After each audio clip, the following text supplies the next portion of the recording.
Have you ever heard a story that reminds you not to judge a book by its cover? Well, get ready for a tale from Vietnam that truly embodies this lesson. It's the story of So Dua, the coconut skull. Once upon a time, in a small village, lived a poor farmer and his wife. They were kind, hard-working people who served a wealthy landowner. But even in their 50s, they had no children. One scorching hot day, while gathering firewood in the forest, the wife became terribly thirsty. She spotted a coconut shell at the base of a large tree filled with cool rainwater. Without a second thought, she picked it up and drank every last drop. Not long after, to her immense surprise, she discovered she was pregnant. But her joy was short-lived.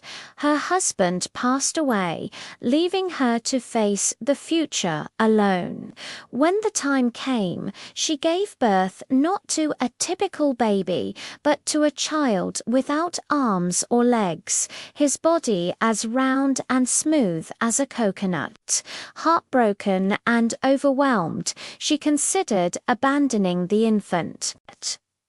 But just as she was about to, a tiny voice spoke from the round form. "Mother, I am human. Please don't throw me away." Her heart softened. She couldn't leave him. She named him So Dua, which means coconut skull, and raised him with all the love she had. As So Dua grew, he remained the same small, round shape. He couldn't help with chores, and his mother worried constantly about his future. Sensing her anxiety, So Dua spoke up one day. "Mother," he said, "please ask the rich man if I can herd his cows."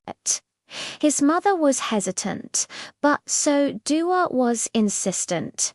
She went to the rich man, who was skeptical at first.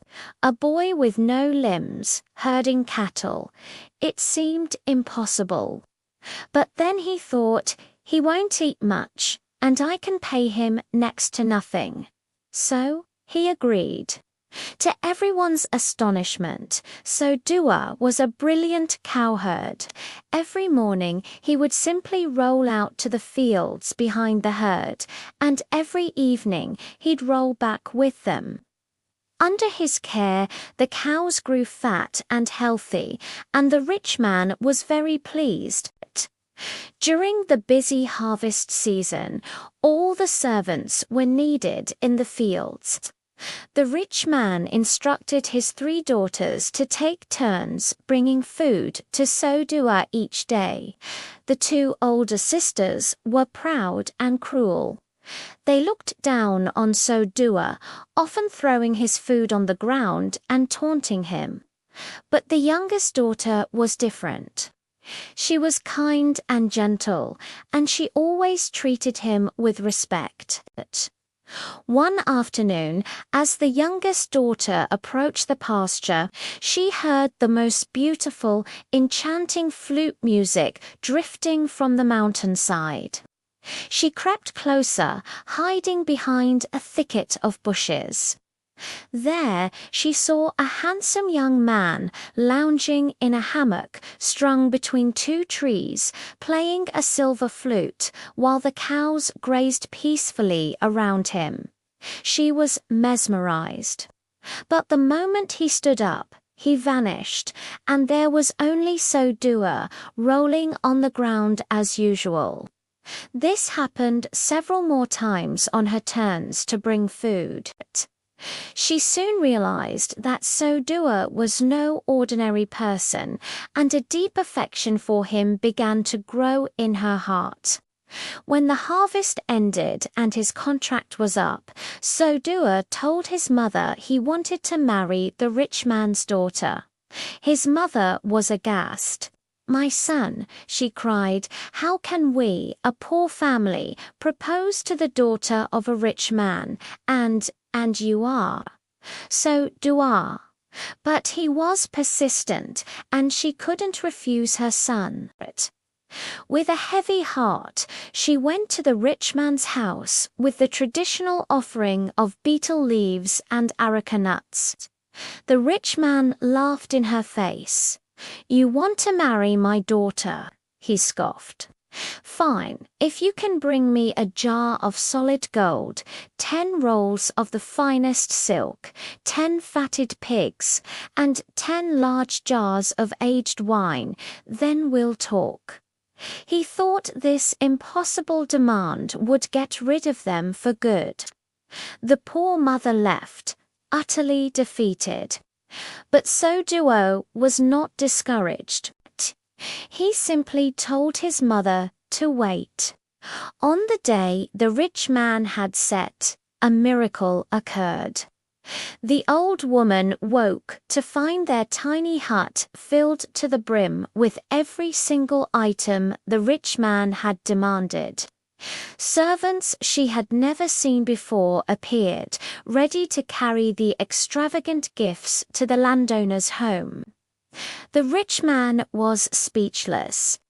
The entire village buzzed with excitement as the procession of treasures arrived at his gate. Bound by his word, he called his 3 daughters. "Well," he said, stunned, "the proposal is here. Which of you will marry him?" The 2 older sisters sneered. "Marry that ugly little coconut."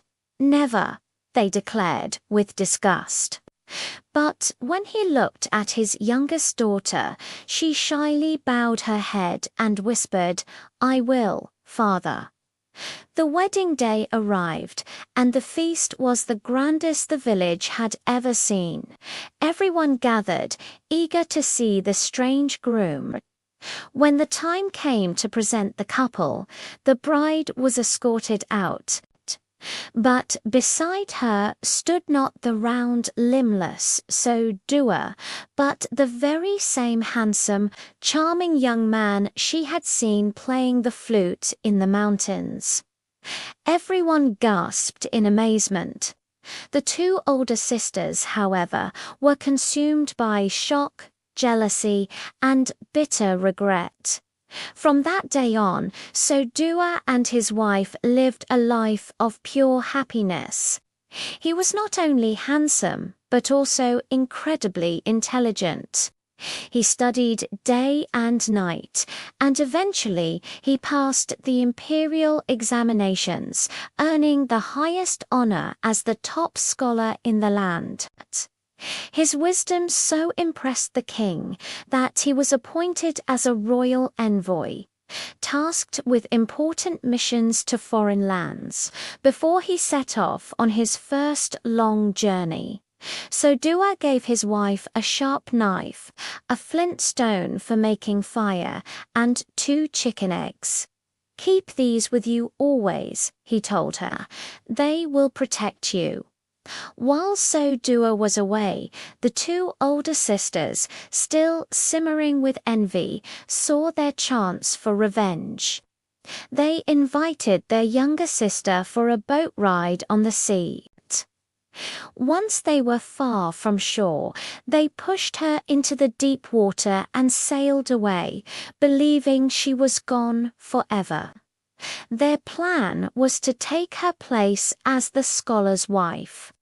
But the story doesn't end there. As the young woman sank into the waves, she was swallowed by a giant whale.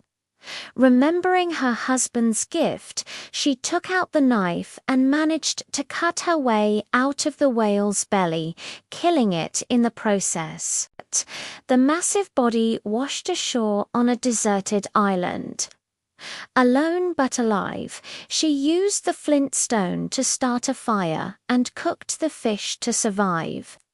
The 2 chicken eggs she had so carefully protected soon hatched, and a rooster and a hen became her only companions on the lonely island. One day, she saw a ship sailing in the distance. As it drew nearer, the rooster, which had grown large and proud, flew to the highest point on the island and crowed with all its might, cock-a-doodle-do. The scholar's wife is here on this shore. Come and take her home, I implore. The sailors on the ship heard the strange, clear cry. Intrigued, they steered their vessel toward the island, and what a surprise awaited them. The ship belonged to none other than the scholar Sodua, on his way home from his mission. He couldn't believe his eyes when he saw his beloved wife alive and well. Their reunion was filled with tears of joy when they returned to the village.